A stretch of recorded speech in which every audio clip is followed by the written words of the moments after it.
కోటి నదులందు మునిగిన మేటి ఫలము, భూమి ముమ్మారు చుట్టిన పుణ్య ఫలము,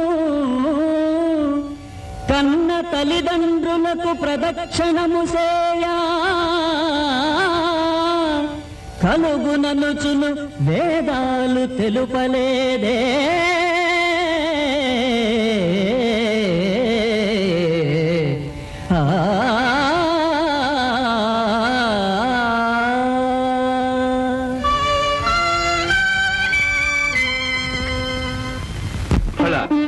నువ్వు చెప్పినది నిజమే గజానన. సృష్టి రహస్యాన్ని గ్రహించావు నాయన. బుద్ధితో పరీక్షను జయించాం. ఆ దంపతులు ఏమంటారు? ఆ గణాధిపత్యం గజాననునికే ఇవ్వాలి. అగ్రజుడే జయించాడు. కుమారా, అహంకారంతో ప్రవర్తించినందుకు నన్ను క్షమించండి. ఇప్పుడు మనసారా నా ఓటమిని ఒప్పుకుంటున్నాను. కానీ నాదొక చిన్న సందేహం. ఏమిటది కుమారా?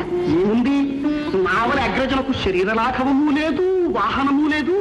మరి నాకన్నా ముందుగా విశ్వాన్ని ఎలా చుట్టి రాగలిగాడు అని.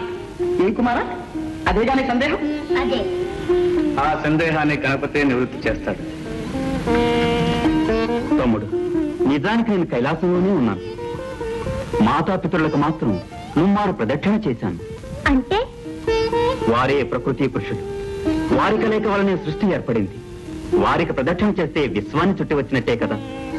ఆ ప్రకృతి పురుషుల సంయోగ స్వరూపం ఏ విధంగా ఏర్పడిందో, సమస్త లోకాలు తీర్థాలు వారిలో ఎలా ఇమిడి ఉన్నాయో చూడు.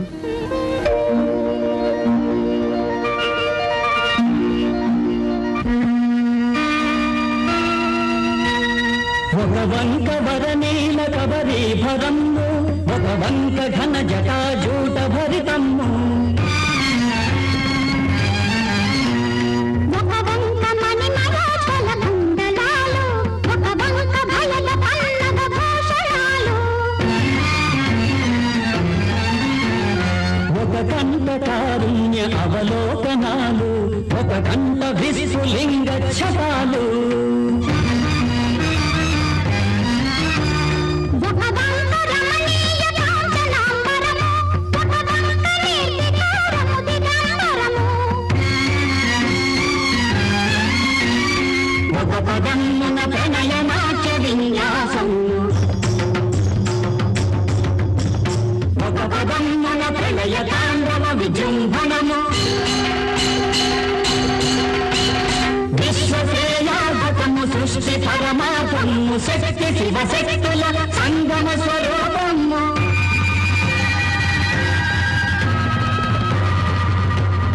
సర్వరక్షాకరము, దుష్టపీడాహరము, అనశ్వరము, శుభకరము, అర్ధనారీశ్వరము.